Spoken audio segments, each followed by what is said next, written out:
In this video, I want to go over our problem set from today's notes. This is sort of a review from today's notes, so if something didn't make sense, this might be the time for it to click. All right. Question 1, which is just a quick recall of everything we went through today. It's asking, what's the notation for finding the limit of a function as x approaches a from the left? If you remember, their limit notation in general, right?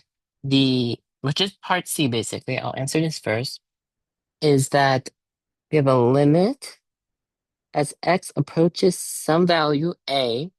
Recall that a can be like 4, 5, 6, like it can be a number, right? Any number, any x value, any x, right? So the limit as x approaches a of f of x. But when we want to find it from the left, recall we add a special notation. A to the minus f of x. This symbol here denotes that we want it from the left, right? Approaching from the left.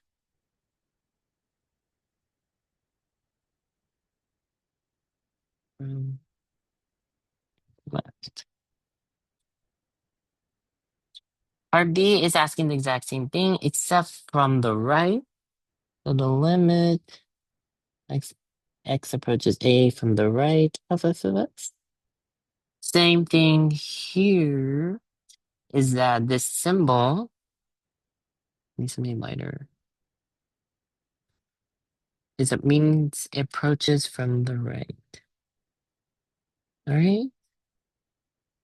Order 3 discontinuities and give a graphical example of each. So if you recall, we had 3 different discontinuities. The first one, the most simple, would be a removable discontinuity. This is the one I'd stressed during our session a lot, and is the one I introduced last on purpose.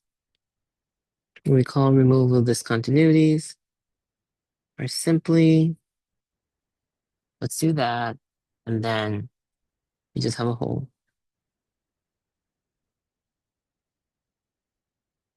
Right? Perfect the hole. But that's like a hole, right? When you have a hole discontinuity, you have a removable. The second type of the second type of discontinuity we learned will be a jump discontinuity. And the perfect example of a jump is here, right here. Realize that we basically have a hole and we're gonna like jump to a point. That's like your jump discontinuity, right? Third is gonna be your infinite, which is kind of hard to draw sometimes, but the best, let's do a different example than the one for our session. This line isn't straight. Actually, none of these are here. A perfect example would be that if we had, these are our asymptotes, right? It would look something like this, right? We are confined to these lines, right? That would be your infinite discontinuities. Each of these lines here, so let's say this is like x equals 3, x equals 1. These are my discontinuities. Question 1. So now that we're done with the review, let's go ahead and talk about our questions. First of all, this is a typo. I love how these typos keep reappearing. We only need x as approaches 3. Okay. For the function a, whose graph is shown, state the following. So as x approaches 3, I'm going to get rid of this arrow for now. As x approaches 3, our y value approaches 1. So I'll go ahead and rewrite this limit. As x approaches 3, A of x approaches 1. Right? Part B. As x approaches 2 from the left. So if I take my pointer and I go from the left at position 2, right? So x value 2, I approach it from the left, I get the value 2. And then approaching it from the right gives me 0. I didn't ask for it, but a good piece of information. What is the value of at a of 2? It'll be 1 right here. Knowing what you know so far, what type of discontinuity is at x equals 2? So we answered this just right now in the earlier question. We have a jump discontinuity. Right. Question 2 and 3 actually are looking ahead to more of tomorrow's lecture. So for f of x, find the limit as x approaches 0. So we've been doing graphically, but one of the biggest hints I give you is that there's no discontinuities, which means all values of x in this function have a y value. This should suggest in a day or two the words direct substitution. You click. And all direct substitution means is I can find the limit just by plugging in everything. Because at least, right, x approaches 0, the value f of 0, in this case, because there's no discontinuities, will equal the limit as x approaches 0 of f of x. All right? So let's go ahead and start plugging in. 3, 0, minus 5. 0 squared plus 3 times 0 minus 4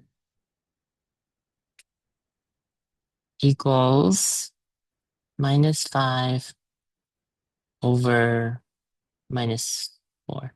So 5/4 is the answer. So I can say that the limit at x approaches 0 for f of x safely equals 5/4. Question 3, I'm not going to stress it too much right now, but we'll try our best. So it's asking us what discontinuity we notice from the function immediately. Recall that if I set the denominator not equal to 0, right, I get that x should not equal 5. In this case, we have a vertical asymptote.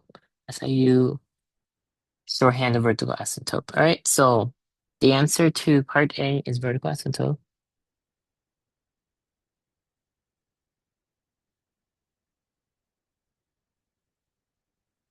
Right. Now, let's try to find our limit. And so, since we know that at 5 we have a vertical asymptote, that means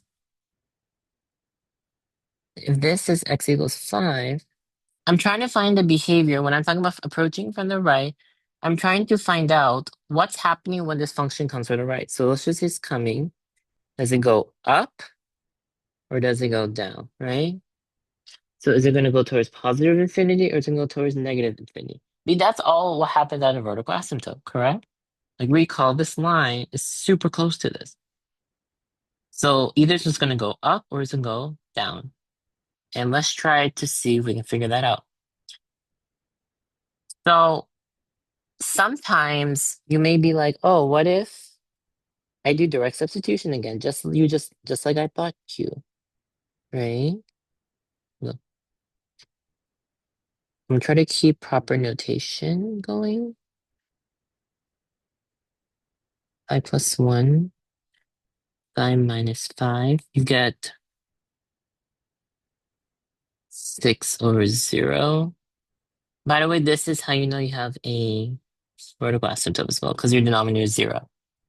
But this is a not an okay form to be in. This suggests a vertical asymptote.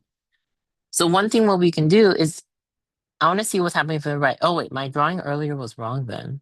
I'm talking about coming from the right. So if I have a vertical asymptote, what's gonna happen when I'm coming from the right? Is it gonna go up or is it gonna go down? Right? Is it gonna go towards positive infinity or is it gonna go towards negative infinity? Sorry, that was my bad. Let's go ahead and think about this. So let's bring the picture back.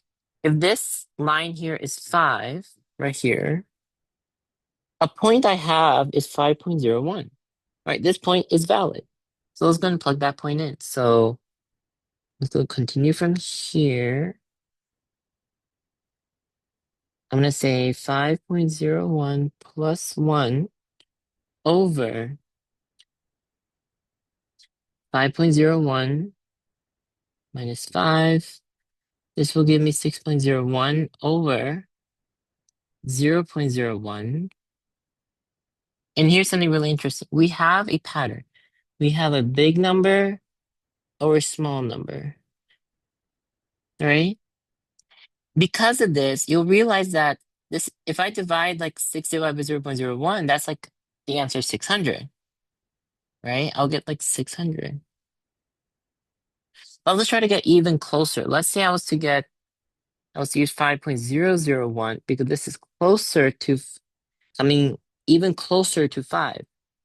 5.001 minus 5, 6.001 over, this will be 0.001. And this will give me and then once again, we have a pattern, big over small.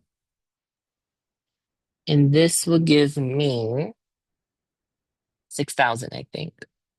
So you can see our numbers increase. Therefore, it's actually safe to say in this case that, therefore, the limit as x approaches 5 from the right of f of x, right, assuming I had f of x, it goes to positive infinity.